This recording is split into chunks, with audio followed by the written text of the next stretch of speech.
Pour être sûr de recevoir toutes mes vidéos, abonnez-vous et cliquez sur la cloche. Bonjour, coucou Valentine. Hello Pamela, bonjour à tous. J'espère que vous allez bien. On vous souhaite la bienvenue dans le quart d'heure pervers narcissique. Alors aujourd'hui, c'est une vidéo un petit peu particulière qui fait suite à la dernière vidéo Qui est la victime du pervers narcissique? On avait à cœur aussi, Valentine et moi-même, de vous partager des expériences autres que les nôtres avec des personnes qu'on accueille avec bienveillance et aussi, si vous avez envie, vous aussi, de partager votre expérience, je vous invite à nous contacter, Valentine et moi. Mais avant ça, on va se présenter. Alors moi, je suis Pamela, je suis thérapeute, experte en libération des traumas féminins. J'accompagne les femmes en quête de sérénité à se libérer de leur traumatisme, à se reconnecter à leur corps, à retrouver confiance en elles, leur dignité, pour s'ouvrir pleinement à la vie, à l'amour et au plaisir. Je suis également auteure du livre La lumière sans elle, dans lequel je raconte mon parcours de survie, de reconnexion à la vie et à l'amour en tant que femme victime de viol durant mon enfance. Et moi, c'est Valentine, je suis experte en images et colorimétrie. J'accompagne la femme entrepreneuse à incarner une image alignée à qui elle est intérieurement et à faire de son dressing son allié grâce au conseil en images.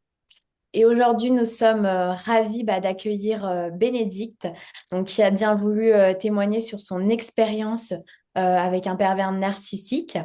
Donc, bonjour Bénédicte, sois la bienvenue dans notre vidéo donc, sur le quart d'heure du pervers narcissique. On te remercie vraiment voilà, d'avoir accepté cette invitation. Et puis, on va te laisser te présenter. Bonjour Valentine, bonjour Pamela, merci de m'accueillir. Je suis donc Bénédicte Soulet, accompagnante en santé holistique multidimensionnelle.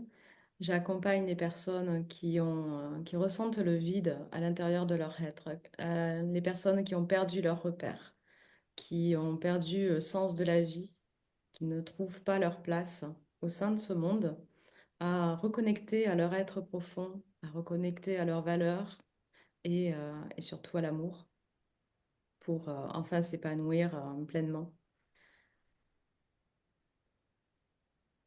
Merci, merci Bénédicte de t'être présentée et encore merci, enfin, on te remercie Valentine et moi d'avoir accepté cette invitation parce que je sais que c'est pas facile de partager les parcours de chacune et voilà, c'était encore une fois important pour moi de te le dire. Alors, est-ce que toi aussi, tu as connu une relation toxique? Est-ce que tu as envie, est-ce que tu souhaites nous en dire plus? Et si oui, ce que tu as envie de partager? Dans mon parcours, j'ai connu plusieurs relations toxiques. Plutôt le père de mes enfants. Là, il faut dire que j'ai compris que c'était une relation toxique quand je l'ai quitté. C'était Mm. pas le cas tout le temps où on a vécu ensemble. Je voyais bien qu'il y avait des choses qui n'allaient pas, qu'il y avait des incohérences, que je n'allais pas bien. Par contre, ce que je peux dire, c'est que j'avais des signes que j'avais vus dès le départ, même avant d'être avec lui. Comme quoi, on peut aller à l'encontre de ce qu'on ressent, on peut vraiment expérimenter jusqu'au bout. Et tout le long de cette relation, je ne comprenais pas. Je comprenais pas ce que je vivais. Vraiment pas. J'étais complètement perdue. J'ai essayé de chercher de l'aide à l'extérieur et j'avais essayé de le quitter à plusieurs reprises. Mais c'est cette espèce de machine à laver. Vraiment, c'est de dire, si ça n'allait pas tout le temps, ça serait facile d'identifier, ça serait facile de comprendre. Dire, j'aurais été folle de rester dans une situation où je n'avais jamais de joie, jamais d'amour. Mais c'était pas le cas. Donc c'est en ça que la perversion et la manipulation, c'est compliqué parce que Parce que quand je suis partie la première fois, il est revenu me chercher. Et puis, ben, c'était tout merveilleux. C'était à nouveau, euh, c'était à nouveau l'amour. Enfin, l'amour Mm. toxique, hein, l'amour. J'avais pas identifié non plus à quel point j'étais dépendante affectivement. Je ne me connaissais pas vraiment. Je n'avais pas vraiment l'amour de moi-même. Donc, il y a tout ça qui fait que cette relation a été ce qu'elle était. Avec le recul, j'ai bien compris tout ce qu'elle m'avait apporté.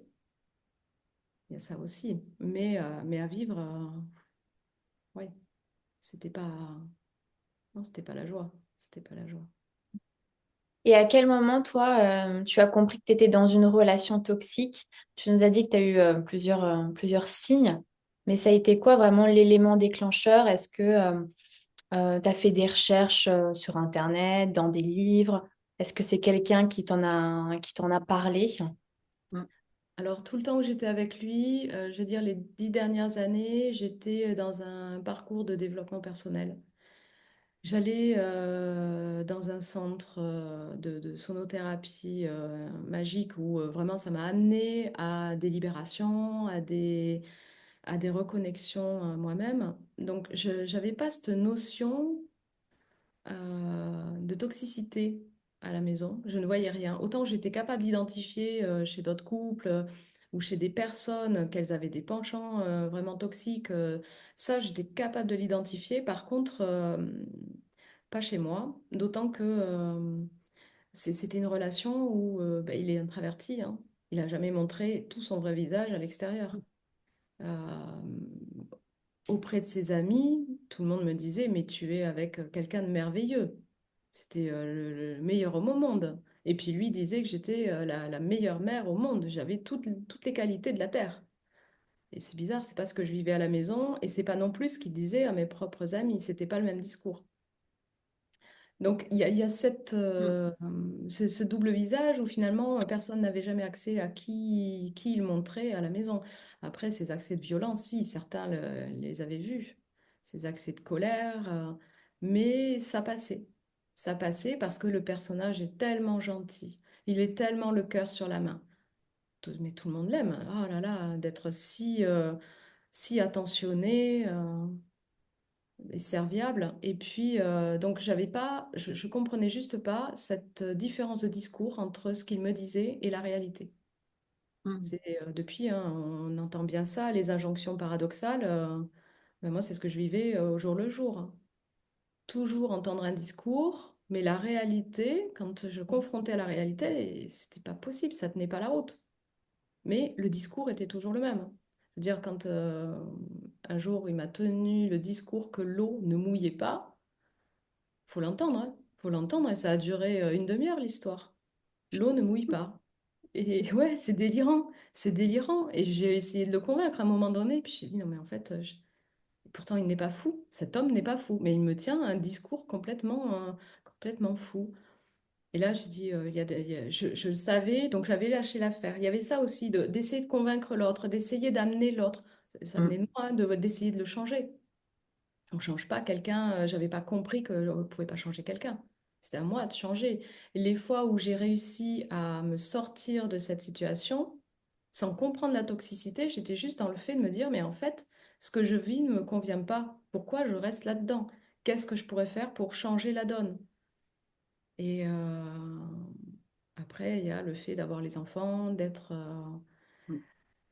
dans une situation où, même si c'était moi qui ramenais le salaire, qui faisait tout, le discours qu'il tenait, c'était qu'en fait, grâce à lui, tout le foyer était en équilibre. Bah non, en fait, Et le même ça, profil, c'était pas la réalité. pardon, et le profil pervers narcissique, tu l'as découvert du coup après cette Après, relation qu'elle soit terminée. ouais. Parce que quand je l'ai quitté, c'était pas parce que je le quittais pour ce qu'il était. C'est juste que je m'étais choisie. Donc, je me suis choisie, juste, je me suis réveillée un matin, j'ai dit, ah, c'est bon, c'est fini. Oh là là, mais la vie est belle, c'est merveilleux. Et j'ai passé plusieurs mois comme ça, où vraiment, mais j'allais très très bien. Je n'avais pas compris non plus ce qu'il était. Et puis, il m'a tenu des discours merveilleux sur un couple qui se sépare, où on va préserver les enfants, on va tout faire pour eux. Mais vraiment, il m'a tenu le discours mais magique. J'ai signé, moi, j'y ai cru. Bon, jusqu'au moment où il s'est rendu compte que je commençais à fréquenter quelqu'un d'autre. Et là, je me suis dit, bah, avant, je trouvais que c'était l'enfer. Et là, maintenant, c'est l'enfer. Là, je découvre que l'enfer peut être plus profond. Et là, Bénédicte, par rapport à ce que tu as partagé, en fait, c'est ce qu'on avait dit aussi dans une autre vidéo. Tu as dit qu'une fois que tu l'avais quitté, c'est comme si tu retrouvais un gain d'énergie, tu te sentais bien. En fait, c'est comme si euh, on n'a pas conscience quand on vit avec une personne pervers narcissique, en fait, que cette personne nous prend en fait, elle se nourrit de notre propre énergie. Ouais, Ça parce fait qu'à un peu ça ce que tu dis, en complètement. fait. Et parce qu'à chaque fois qu'on va bien, on est en pleine forme, ça ne Hmm. lui convient pas, ça lui plaît pas. Il va pas le dire ouvertement. Moi, il le disait pas ouvertement, mais par contre, c'était des histoires à n'en plus finir. C'était toujours casser le beau. Toujours tout ce qui était beau pour les enfants, il fallait toujours qu'à un moment donné, il y ait la phrase ou il y ait l'événement et tout était réduit à néant. Donc ça bouffe de l'énergie. Et puis d'entendre des discours continuellement qui n'ont aucun sens, ouais, où la réalité ne rejoint pas le discours. Et puis à vivre au quotidien, des scènes pour rien, j'avais même pas conscience que j'anticipais. Et ça, je l'ai compris, mais j'ai même réalisé il y a encore pas si longtemps que ça, encore 2, 3 ans, où j'étais dans l'anticipation constante. C'est-à-dire le cerveau reptilien, toujours aux Hmm. aguets de tout ce qui peut se produire, Oui. d'anticiper les paroles. Si je dis ça, il peut réagir comme ça. Et ça prend de l'énergie. Je veux dire, quand on ne se sent pas libre de parler et d'exprimer ce qu'on ressent sans que nos paroles soient utilisées derrière à notre rencontre, qu'il faut toujours penser à tout ce qu'on peut dire, ce que ça peut générer chez l'autre. Euh, En fait, tu n'es pas toi. ah non, non, non, Et c'est pour donc, ça que du coup, pardon, vas-y, Bénédicte. excuse-moi, mais c'est vrai que quand je l'ai quitté, du fait de me dire, ah mais je peux être moi. Là, c'était la parenthèse dans mon vécu, c'était me dire, mais je me retrouve, je me découvre, vraiment, je me découvrais. La, la, Hmm. la deuxième fois que je l'avais quitté, j'avais dit, je ne sais plus qui je suis, je ne sais plus ce que je pense, je ne sais plus ce que je veux faire. Je ne savais plus. J'avais l'impression d'exister pour rien, d'être vide. Et donc, quand je l'ai quitté et que j'allais si bien, c'était parce que tout simplement, quoi qu'il dise, quoi qu'il fasse, autant je croyais ces belles paroles, autant de toute façon, ma décision était prise. Et puis, j'avançais pour les enfants et pour moi. Et puis, je me disais qu'il allait s'en sortir, pas de problème. Mais ça ne reposait plus sur mes épaules. Je te remercie vraiment pour ces partages-là parce que, enfin, Valentine, je ne sais pas ce que tu en penses justement, mais ça corrobore exactement. Enfin, après, bien sûr, chaque relation, qu'elle soit professionnelle, amicale ou en couple, est différente, bien sûr. Mais tout ce que, on est d'accord, Bénédicte, tu n'as pas regardé nos anciennes vidéos. Non. Voilà. Et en fait, tout ce que tu viens de partager, c'est exactement ce qu'on a dit avec Valentine, en fait. Et ce, ce bouffeur d'énergie, je suis désolée, je le dis vraiment ce mot parce que c'est exactement ça, en fait, que tu n'es pas toi-même, que tu reprends ce regain d'énergie une fois que tu as quitté cette personne-là, et en fait, que tu penses plus par toi-même, en fait. Tu réfléchis pour éviter le drame, entre guillemets, mais c'est inconscient, en fait. Mm. Et c'est là qu'on voit la manipulation. Enfin, moi, je suis très touchée parce que bien sûr, on l'a partagé avec Valentine, mais il y en a tellement. C'est un fléau, ces relations toxiques. Et je te remercie encore, Bénédicte, je me répète, mais parce que je sais que c'est pas facile, surtout quand on a des enfants. C'est le père de tes enfants, c'est mon cas aussi. Donc c'est jamais facile. Et pour toi, euh, quelles ont été quelles ont été les répercussions de cette relation sur toi? mais aussi tes proches. Et si tu as envie, bien sûr, il n'y a aucune obligation d'en parler. Disons que quand j'ai compris qui il était, j'ai commencé à en parler avec ma famille proche, Mhm. de mon côté, et c'est là que je me suis rendu compte qu'en fait, ils avaient une vision de moi ben, qui n'était tout simplement pas moi, parce que ils étaient imprégnés du discours du père de mes enfants. Je ne savais même pas que il leur parlait, il leur disait des choses quand je n'étais pas présente. Et donc, il leur dépeignait quelqu'un que je n'étais pas. Donc déjà, ça a été une première découverte. Donc, en termes de relations, ça touche de voir que mes proches, ma propre famille, me voient comme quelqu'un qui n'est pas bien, qui n'est pas déjà équilibré. Donc, ce que je n'étais pas non plus, hein, parce qu'en étant avec lui, il faut pas croire, non, effectivement, je n'étais plus équilibrée. Mais, c'est un euphémisme. Mais c'est de dire, en fait, oui, ça a altéré quand même les relations. Avec mes enfants, ça a été très compliqué. On a vécu des années très compliquées où ben, ouais, j'ai dû aller puiser dans toutes mes ressources. C'est, je peux même dire que non, c'est compliqué. Ok. Ça l'est plus. Ça l'est plus avec mes deux derniers enfants.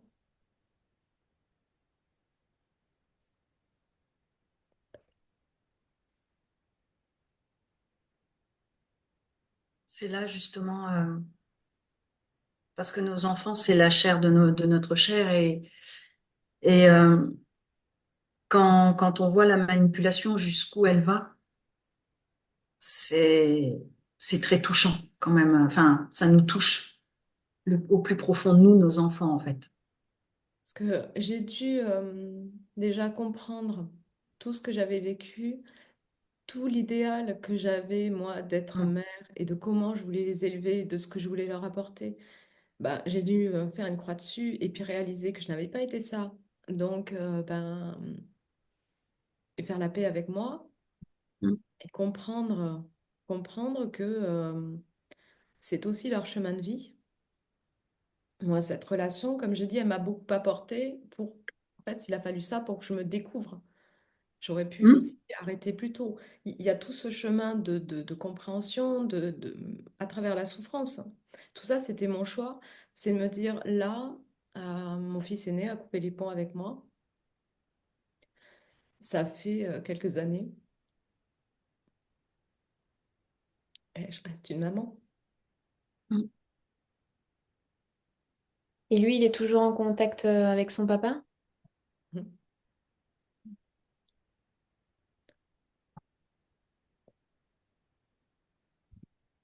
Et ça fait, et tu n'as plus du tout de contact avec ton fils. Non, mais par contre, ce qui fait que ça va, je le, je veux dire, ça fait quelques années, ça m'a fait énormément avancer sur moi-même, à comprendre, à accepter, découvrir encore des forces en moi, parce que être une maman avec son propre enfant, bah, qui quelque part me rejette, hein, il est en Mm. colère, il a des reproches à me faire. Il a fallu que je comprenne et que j'accepte que je ne suis quand même pas ce que lui me reproche, et quand bien même, mais il est proche avec son frère et sa sœur. Ils sont très proches. Et donc ça, c'est de me dire que ben non, en fait, ça va. Ça va parce que ils auraient pu aussi avoir une relation qui se serait détériorée et ça n'a pas été le cas. En les préservant, en arrivant à mettre en place tout ce que j'ai pu faire pour eux, pour nous, ben ouais, leur relation de frère et sœur, elle est solide. Et ça, franchement, en tant que maman, c'est déjà essentiel. Hmm. Je Et, pense que... Pardon, vas-y, Valentine. du coup, toi, qu'est-ce que tu as pu mettre en place de ton côté pour sortir de cette relation-là?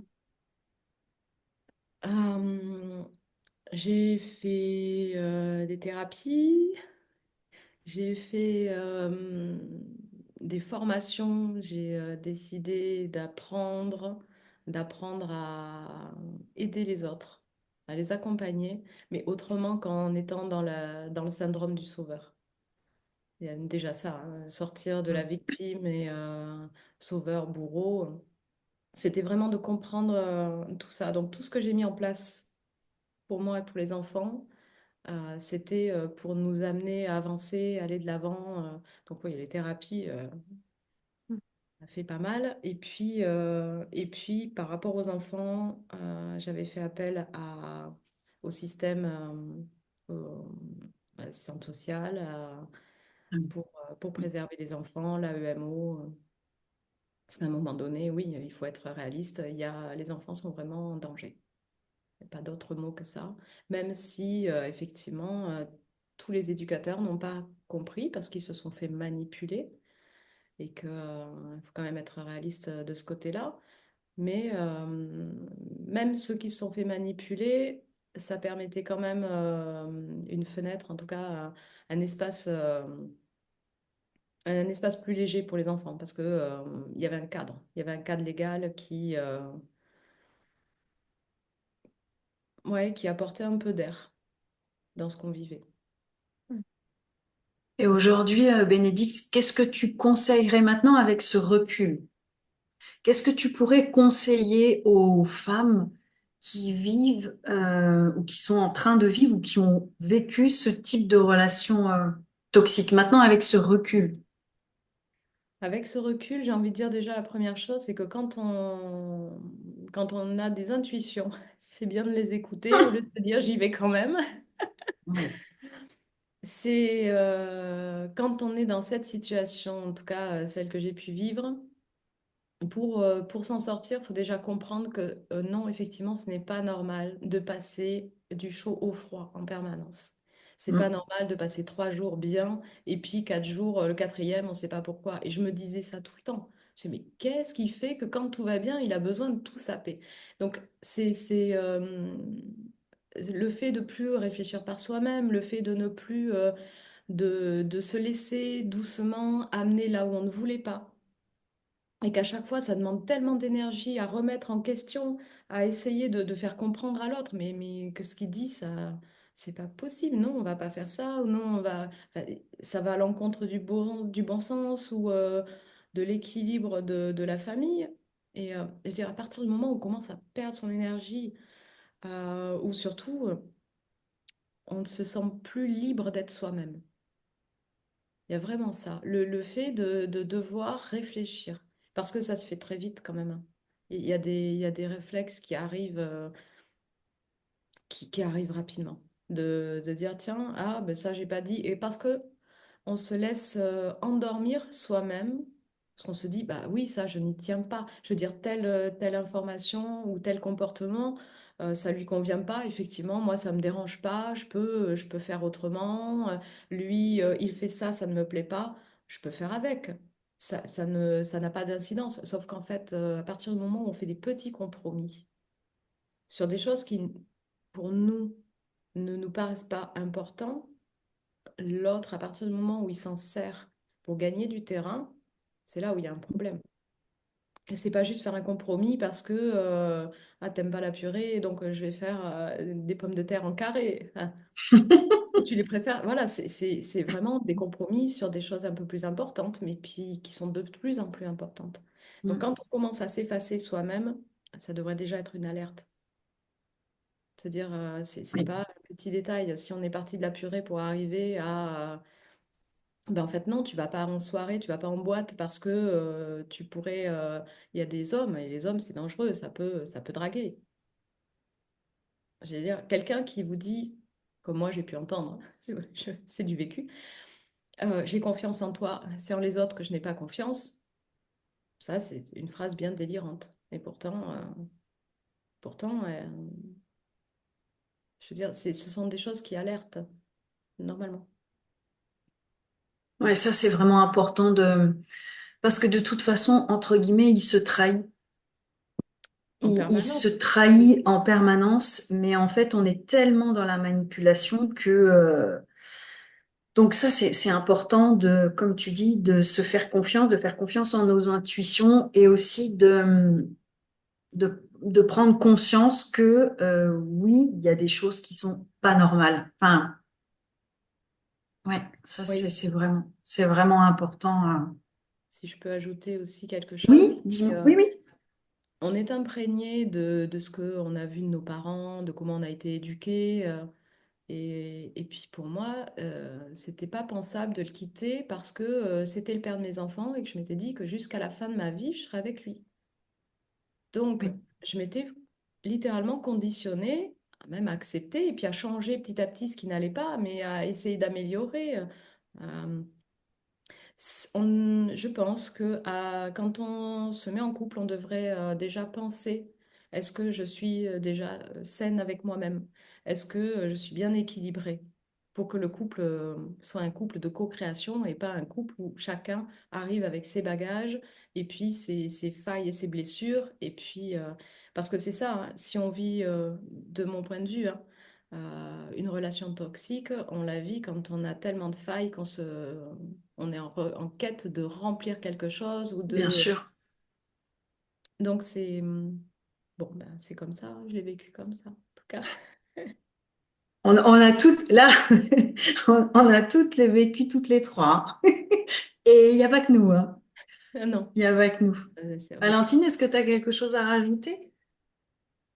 Euh, Par rapport à tes enfants, est-ce que tu sens aujourd'hui il y a des choses à l'intérieur d'eux qui sont pas bien par rapport à leur père qui est pervers narcissique? Et ils connaissent leur père, ils l'aiment. Et je pense que, voilà, c'est ce qui est important. Et puis, chacun fait son chemin. C'est de Est-ce dire, qu'ils en ont conscience ou pas, ils tu sont grands, penses? moi, ils sont majeurs. Ouais, Euh, oui, après, je vais pas parler pour eux, mais ils sont très intelligents. Ils ont une finesse d'esprit et de psychologie, vraiment d'analyse. Ça, vivre avec quelqu'un qui manipule, ça aiguise vraiment l'esprit. Ça amène à cette anticipation, ça amène vraiment beaucoup de choses. Donc, c'est pas que les enfants, hein, j'ai envie de dire, si j'étais capable de voir ça chez d'autres personnes, c'est bien que j'avais connu ça avant. Donc, ouais, il y a quelque part, dans l'enfance, on a déjà un terrain qui se prépare pour vivre une relation toxique à l'avenir, hein. tout est écrit. Tout est écrit. Moi, j'espère juste qu'ils ont suffisamment de recul et de bagages, chacun, pour avoir toujours l'esprit ouvert, hein. Mais après, voilà, c'est leur chemin. En tout cas, merci beaucoup, Bénédicte, pour tes partages. Vraiment, merci d'avoir été présente aussi aujourd'hui, parce que je sais que c'est pas facile, surtout quand on a des enfants. Et voilà, merci. Si Valentine, est-ce que tu souhaites rajouter quelque chose ou C'est bon pour moi. ouais? Eh ben, vous pouvez, de toute façon, toutes nos coordonnées sont en description. Si vous voulez être accompagné par Valentine, Bénédicte ou moi-même, toutes nos coordonnées aussi. Ah, oh! Alors là, c'est exceptionnel quand même. Et c'est Isis, elle s'appelle. Et là, elle est vraiment venue. Bon, c'est le direct, hein. Hein. Donc Bénédicte aussi, hein, il y aura toutes tes coordonnées sur la description de la vidéo. Et ben, je vous remercie pour cet épisode aujourd'hui. Encore merci Bénédicte. Si vous avez envie, vous aussi, de partager votre vision, votre vécu avec une relation toxique.